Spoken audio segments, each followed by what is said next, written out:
I'm Randy Rosenblum. And I'm Tarek Patel. And this is SoCal Prep Report.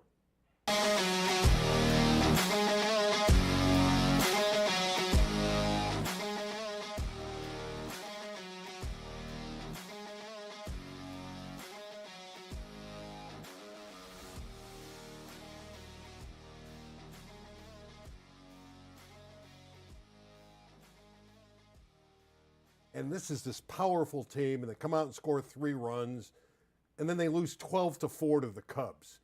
Tarek, it's the start of the baseball team. Are we going to hear fire Dave Roberts or what? You sound like a typical Los Angeles sports fan, victim of the moment, right? One loss, fire the coach. One win, coach of the year. And it was a preseason game, so who cares? Means nothing. We're going to have Mike Voelkel on in a few minutes. Great guy, head baseball coach at Palisades. Obviously, they had the Palisades fire and the disaster that went around the campus, that fire. We wish him and his team very well, and we'll talk to Mike in a few moments. But, Tarek, let's talk a little bit about prep baseball. The Southern section has a powerhouse team in Corona. They won the title last year. They have Seth Hernandez. He appears to be the Shohei Ohtani of high school baseball. The most impressive thing about Corona last year was without winning anything, they immediately became the hunted. And that's generally not how prep sports goes. You win and then you become the hunted. So despite being hunting last year with all that talent, because of the talent, they were immediately hunted, and despite that, they still won the Division I championship and a national championship by multiple different outlets. Yeah, we put a little preseason top 10 together. Some of the teams have already started. Huntington Beach has like 13 guys that are going to play college baseball. If they can get that thing rolling, that's the team to beat. I know Corona's got the name, they've got the talent, but I think Huntington Beach is going to be right there at the end of it. If everything goes like it's supposed to, you'll have a nice Huntington Beach Corona final. Long ways to go, and obviously in the playoffs, it's one-game elimination, so a lot has to go their way. Orange Lutheran's got a guy by the name of Gary Moore. He's a 6'8 pitcher who's not going to be easy to hit. But as I look at this list, you go down and you got Santa Margarita, Notre Dame with another strong pitching staff in Sherman Oaks. La Mirada's got a new baseball field. Harvard Westlake, a young pitching staff. They went to the finals and lost to Corona last year. Yeah, I mean, and, just to go, Quentin Young over at Oaks Christian is like this just hot arm, big bat kind of guy. There's so much talent. Crespi, Diego Velasquez, I feel like he's been in high school for 10 years. He's finally a senior going to USC. So they won the Division II championship a couple years ago. A lot of talent here in SoCal. And Gar, you got to love the Gladiators. Very good pitching staff there as well. So that's just a little feel for the Southern section. We'll get into it a little bit more as the season rolls on. In the city section, you got to start with Bell. The Eagles are the defending champions. They knocked off Birmingham at Dodger Stadium last year. Jaden Rojas, the pitcher who was so great as a 10th grader and won the game at Dodger Stadium, is back for his junior year, and Bell's off to a 2-0 start already. Yeah, I think that, I think this will be a nice theme, right? Now they're the hunted. What's funny is last year they were the underdog. No one expected, will they take down this team? They do it. Will they take down that team? They do it. Oh my gosh, Dodger Stadium, it'll be too big a stage. They win at Dodger Stadium. So now it's, Bell is for real, and they return a lot of players, so they will be the hunted. Can they perform while being hunted? That's the question we'll know at the end of the year. Well, again, they're off to a 2-0 start. They do have like 8 starters back, so they will be the favorite. And you're right, they are going to get hunted this season. Palisades. Last year, they finished second in their league. They have a lot of kids coming back who hit over 300. Their coach, Mike Voelkel, obviously, it was more than just baseball in the offseason with the Palisades fire. We bring Mike in now. We wish him well. Mike, how is it going right now at Palisades High School for you and your team? Under the circumstances, actually pretty good. We've been fortunate to have some personalities show up at our field that have helped inspire our kids, like Dave Roberts, and we had Joe Torre and Billy Crystal show up today. That's sensational. Coach, I got to take you back real quick to the week of the fires. I remember on a midweek, there were reporters on scene looking at the football field. Everything was engulfed in flames. I think a lot of people thought the school was gone. I mean, that was the initial thoughts. Before you found out everything's okay, before we get there, when the fires were going on and you thought maybe the baseball field wasn't going to be there, what were your thoughts and how were you communicating with your team? Well, on TV, it was they were showing shots from Sunset, which is right up above our baseball field, and the flames were 10 feet above the 10-foot fence, and it didn't look really good. And then the commentators were saying about how the high school was gone and it was destroyed and so forth and so on. And the next day, some of the kids rode down there and actually were taking pictures of the field. And the field, the baseball field itself had actually survived, and where the fire had burnt was kind of like on a roadway right around the outside of the vegetation, and primarily stayed off the grass in the infield and a lot of the structures that surround our field. You know, Mike, So you've been doing this a long time. You've been the head coach there nearly 20 years. But this is different. It's one thing to coach baseball.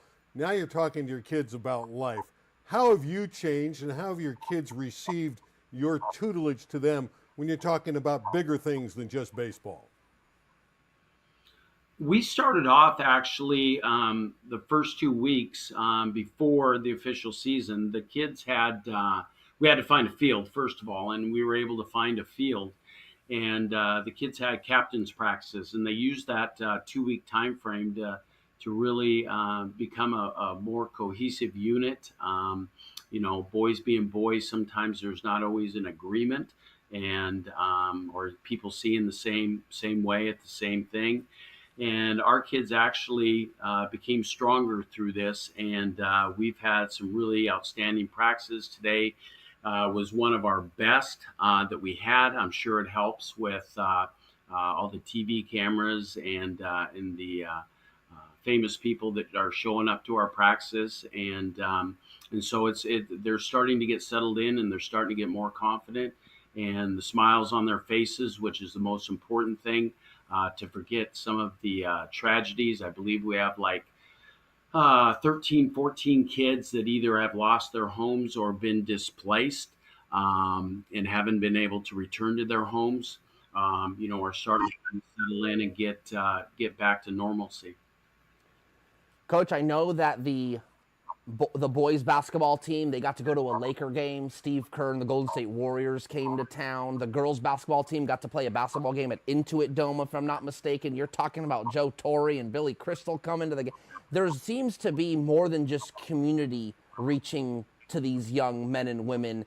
It's beyond that. And as heartwarming as you mentioned as it is, also, when you look at these young people, you got to give them a little more credit than they deserve, don't you think? They're more resilient than most people think. Have you noticed that as well? Well, to the first part of your question, I need to give accolades and applause to the high school baseball community. And so I know that when we get on the baseball field, it's a competitive environment and we all want to win. But the number of coaches that have reached out has been tremendous. I can't even name them all. There's been so many people that have offered baseballs and equipment and all kinds of stuff. And so that was something that was very heartwarming for me, especially from the coaching fraternity. So I applaud, the all the local coaches, and it wasn't just the city section. It was from all over. I was getting calls from Florida, from North Carolina, Washington, Texas. Everyone was buying in. I actually Skip Schumacher sent us a big long email and trying to help in any way that he could. So again, it was wide reaching and very well received. As far as our kids, you never know until you know, and that's one of the things that I'm probably most proud of with what I've seen from our kids, and the as you stated, the resiliency, but also just the camaraderie and the genuine passion for baseball, as well as just appreciating things that maybe they took for granted before, just like their baseball field and everything else. And so, it was catastrophic. I've actually been through 2 school fires up in Washington.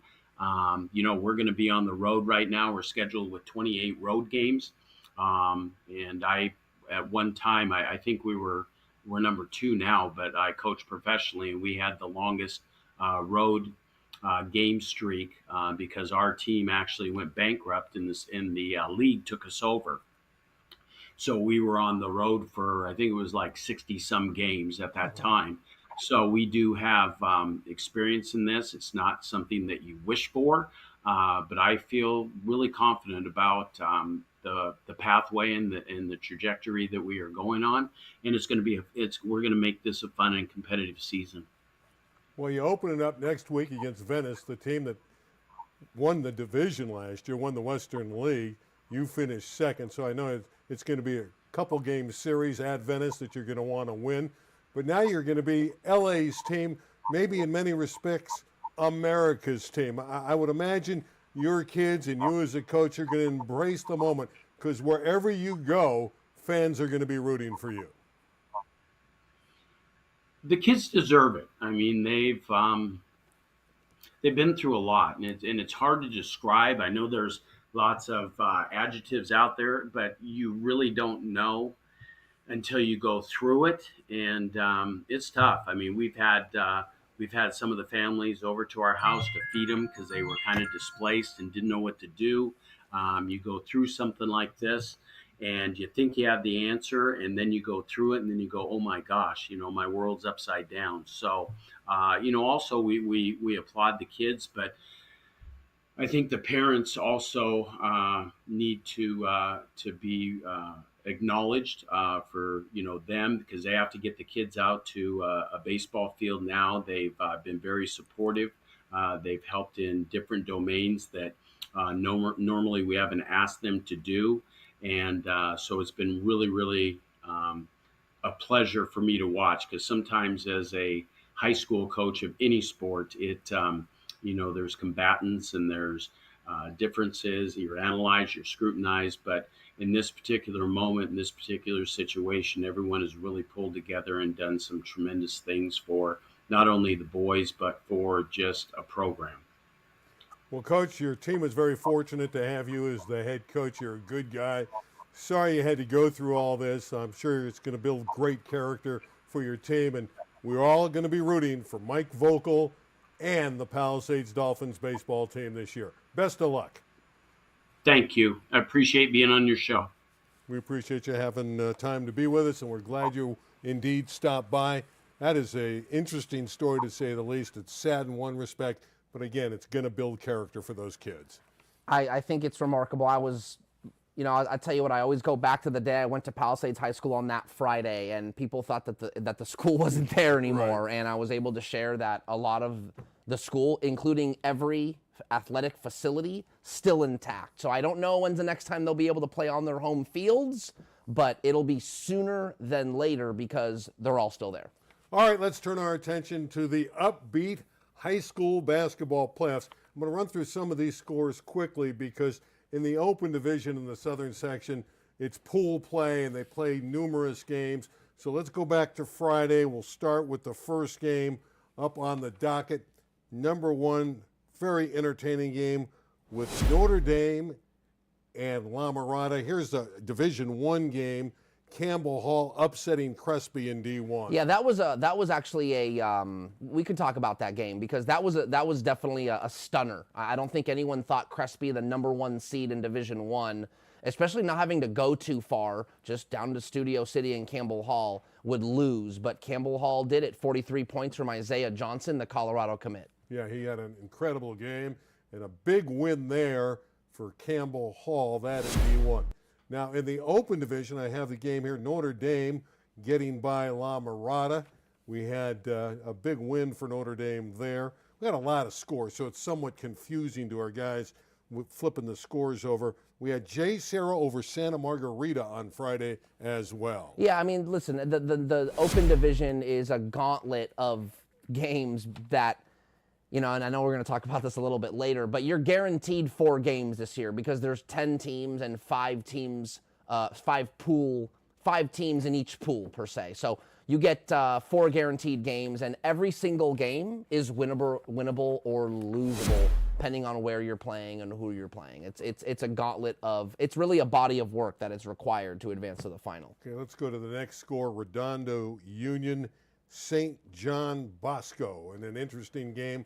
Won by Redondo Union. Yeah, so that was a stunner. No one was expecting that. You know, St. John Bosco had a bye in the first round of games. Again, there's 5 teams in each pool, so one team takes a night off while everyone else is playing. So St. John Bosco goes in, gets a bye on the first night, and then they host Redondo Union, who was coming off an overtime loss to Sierra Canyon. So they were looking for a little get back, and that was a stunner. So very good indication of the parity in the Open Division. Speaking of Sierra Canyon, and again, we're going back to Friday, then we're going to show some Tuesday games. But Sierra Canyon over Heritage Christian, and Sierra Canyon at that point 2-0 in the pool play. 2-0 after this win. Heritage Christian was actually up 16 points. It was 45-29, and then Sierra Canyon and Andre Chevalier put on this press, and it was just press the button because it was over. Unfortunately, Heritage Christian only scored 16 points in the second half, including, I believe, 6 in the fourth quarter. And that's what Chevalier's teams do. They pressure you at Sierra Canyon. They keep the pace up. Turn you over, makes the game quicker, and they win basketball games. All right, now we move to Tuesday games. Harvard Westlake, J. Sarah. Harvard Westlake continues to win. Sterling and Hymenia, terrific players. This is impressive to me to win by double digits. Yeah, it was a close game. These two teams played earlier in the year, and Harvard Westlake won by 15. So to be a 13-point deficit, honestly, not that much of a surprise to me, though it was close for 3 quarters. Harvard Westlake 2-0 in pool play before their big game on Friday. I know we'll talk about that in a second. Notre Dame wins again over Santa Margarita. I'm kind of disappointed in Santa Margarita. They got a great player in Caden Bailey. They played Notre Dame tight. Notre Dame's coming on, and they have a shot in this tournament. No question. Yeah, they've got Tyron Stokes, #1 recruit in the country as a junior, and they've gotten back Lino Mark, who was sidelined for most of December and most of January due to a hamstring injury. He tried to come back, and then it didn't work out. So since he's been reinserted back in the lineup, this team is 3-0 in pool play. And on Friday, they play Harvard Westlake. I know it's something we'll get to, but it's basically whoever wins that game advances to the final. So Notre Dame totally controls their own destiny. Pool B, Roosevelt over Redondo Union, not a surprise. Team from Eastvale is outstanding, really a great favorite in this tournament. Yes. They're the #2 seed. And the other game had St. John Bosco and Sierra Canyon, and Bosco, big victory there. Yeah, Bosco goes to 1-1, a much-needed victory over a really, really good Sierra Canyon team that I would say is kind of overachieving right now. That Sierra Canyon team, it's not that they're bad or they don't have talent, but they don't have size. They don't have like a superstar. They really have a bunch of versatile players that are somewhat the same, and they can mix and match you and play fast. So really good Sierra Canyon team, but a good win for St. John Bosco. I got to give Tarek some credit. You know, each week he picks a game and he works for SB Live or Sports Illustrated or whatever they're calling the company right now. Whatever it is, it's working for him, SB Live. He picked the game in Santa Barbara with Mater Dei. This ended up being the best game of the night. Yeah. It's D1. Mater Dei, the #3 seed, had the lead into the waning seconds, and you got to see an overtime dramatic affair. Yes. I don't know if this is when I throw it to my own package here, but we do Whatever have some, you want to do. We do have some picked the highlights, game. and I think I'll let them speak for themselves because it was a great game in Santa Barbara. I'll leave you with this. In 43 years of coaching at Mater Dei, Gary McKnight has never had to travel to Santa Barbara for a playoff game, and he did on Tuesday night. Gary McKnight's the winningest coach in the history of California. It was a tough game for him. They led most of the night. I mean, it was an up and down game, and they had to battle, and Santa Barbara able to win the game. Gary McKnight hasn't had to ever travel to Santa Barbara for 43 years. Cue the highlights. I love it. Tarek Patel here from High School on SI, breaking down the bedlam that ensued at Santa Barbara High School Tuesday night. They're hosting SoCal juggernaut, a blue blood, if you will, in high school basketball in Mater Dei. It's a winner-go-home situation, and this felt like a March Madness #5 versus 12 seed kind of thing. You know, blue blood high major takes on surging mid-major feel. And it absolutely delivered. Luke Zeffalato hitting these threes, 28 points for the UC Santa Barbara commit. but things get really interesting with about 4 seconds to go. Diesel low, 3 ball, good. 63-63 with 4 to go. And we're thinking we're going to overtime. No. A little more drama first in regulation. Mater Dei tries to get the ball in bounds. It goes out of bounds. Turnover. It's going to be Santa Barbara's ball with 0.9 seconds left. Gary McKnight, been the coach at Mater Dei for 43 years. Wants a foul call. Sorry, coach, not getting it. So here comes Santa Barbara with a look in regulation. Oh, my word. They can't get it. Coach Greg Zeffalato beside himself, but all smiles knowing he's earned an extra frame of basketball, and Luke Zeffalato with the magic. Banks in the 3 ball, which ended up being a huge bucket in overtime. Santa Barbara dances to the Division I semifinals, knocking out Mater Dei in the playoffs. Arguably the best game in any tournament so far this season. There's games to be played, but that was a beauty. Heartbreaking for Mater Dei. For Santa Barbara, a fabulous win. That takes us to point counterpoint. In D1, it's a straight bracket. You win, you go on. In the open division, it's pool play. So our topic tonight, are we in favor or are you against pool play? Tarek, you're up.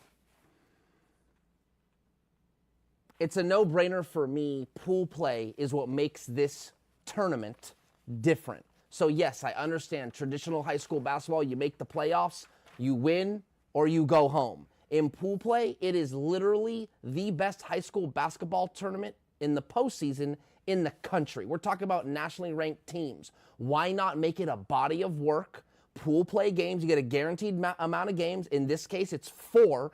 And after you get those 4 games, the top teams in each pool meet in the final. I love that you can lose a game and then still fight your way back into the final if it so happens to work out for your team. Big fan of the open division format. Hate it. Obviously, we're on different sides of the fence on this. Now, a lot of times, Tarek and I figure out what we really believe. Then maybe we'll take a side we don't believe in. Well, I believe this is ridiculous. Why do you get 4 extra games, an opportunity to lose, and still advance? Also, certain teams, the higher seeds, play every game at home.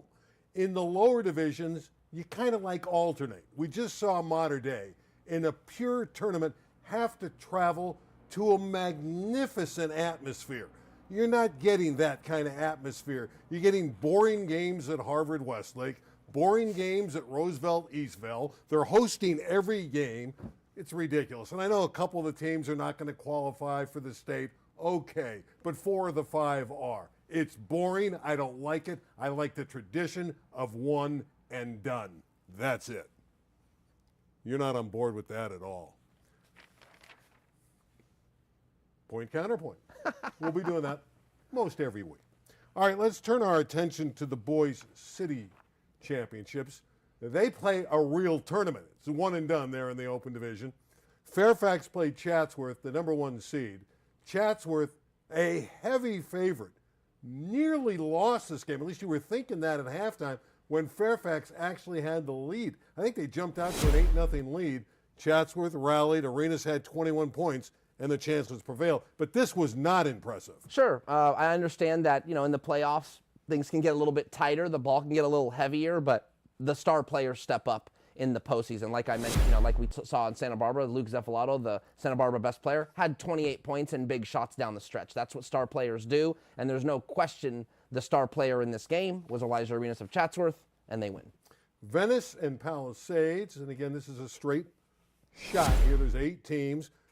Pally's got a good basketball team. Do. They knock out Venice. That was the 4-5 game. Palisades win it 81-52. Birmingham at Westchester. Westchester, the number 2 seed. Yeah, they've got Taj Ariza. You're talking about star power. So everyone's anticipating that Westchester, the number 2 seed, as Randy mentioned, and Chatsworth, the number 1 seed, will meet in the final. There's one more game to go. The semifinals will be at Roybal on Monday. But, yeah, this is why you play high school basketball. Any night, anything can happen. And so those teams better watch out. But I like them to meet in the final.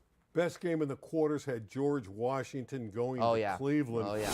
This was a wonderful game. Talk about back and forth. The number 3 beat the number 6. the Cavaliers. Kamari King's a very good player. They win the game, and they're still alive. Yeah, this Cleveland team is very, very, very, very well coached by Dogum Asfa, and they are just ready to beat anybody on any given night. So don't be surprised if they play spoiler in those open division semifinal games, Randy. I won't be surprised. Cleveland's got a good team. Okay. Not shocked. You know, Bordescota's been the longtime coach at Sylmar, and he's got his team in the D4 finals. But the subject matter here is they're the number one seed in D4 with an 8-18 record. Now, they're the number one seed. They've lost to Chatsworth, who's the top team in the open division, by 62 points. Oh, my word. And they lost by 69 points earlier this year to Granada. Is that a top seed? Yeah, listen, it's funny you mentioned in your counterpoint, you're going, hey, these home games, the games, they're boring. If there was pool play in the city section, that would be boring because you don't want to see a lot of those games over and over again. I will say this, listen, the city section has its place, just like any other high school realm, and if this is the way they do their playoffs and give an opportunity for kids to play more games, so be it. Andrew Galvez, very good player for Sylmar, though he does average 17 a game. He's a sophomore guard who can shoot the ball, and they'll be playing Locke, their next opponent in the playoffs.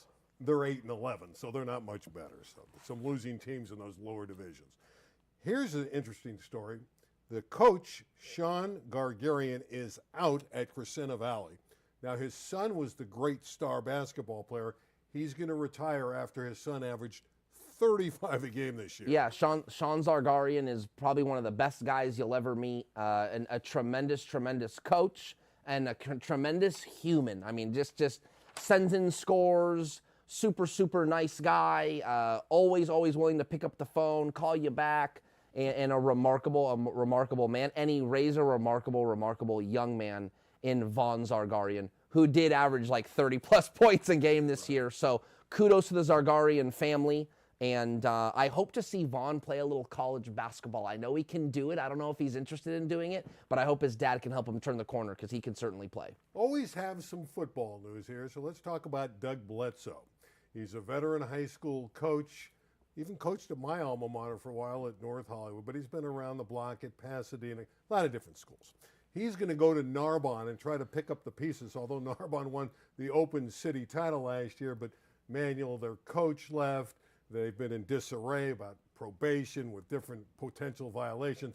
So it's up to the veteran Doug Bledsoe to walk in there and try to clean that program up. Yeah, Malcolm Manuel is now in, I forgot where he took a job. He's a coach somewhere else now. I want to say like in the Moore League somewhere, like Cabrillo or something. And but he did a good job at Narbonne, but he got out of there because, yes, there are some things coming down at Narbonne High School. And so Coach Bledsoe is, like you said, going to have to pick up those pieces. What that looks like in the fall, I don't know.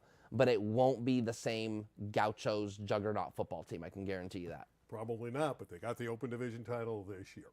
There is a camp this week in Irvine I want to talk about. It's the California Showcase. Now, they're going to have about 400 elite athletes. And it's free for young men, high school football players, to go to this camp in Irvine and try to impress college coaches. This is a wonderful opportunity. It's free. It's nonprofit. So if you go to the park, and I have it written down here, it's Saturday at Great Park in Irvine. But you want to go to www, it looks like cash, but it's californiashowcase.org. You can sign up, you can participate, and it's free to try to impress probably 60 coaches that are going to be there. Yeah, I think these events are a good opportunity for kids that don't have the chance to play or show off their skills in front of coaches. So be sure to get down there, register, and show us what you got. CaliforniaShowcase.org. www.cash, that's cash, showcase.org. It's great. Perfect. Some kids call up, get a scholarship, have an opportunity. A lot of D2s, D3s, NAI type schools available to you. That's it, Tarek. Fast show. Nice talking to you. You look great. It was great to speak with Coach Mike Voelkel. That was awesome. I'm glad Palisades is off and running. That'll be a great story to follow this year. 28 road games in a row, and what I think seems to be a pretty competitive team. So it's very possible that they have a storybook magical season, and we'll see how it goes. And we will televise their game with Bell, the defending champions, in April on LA 36. We'll have Palisades on our air. For Tarek, I'm Randy. The papers are about to be thrown. We'll see you next week, right here, live on SoCal Prep Report. Good night, everybody. Hit the apparatus. That's good. Hit the apparatus. That's good. I don't Hit think the our camera producer. stanchion. I don't think our producer would appreciate that. Though I aim There's for no it. damage. Well, you never know. You never know.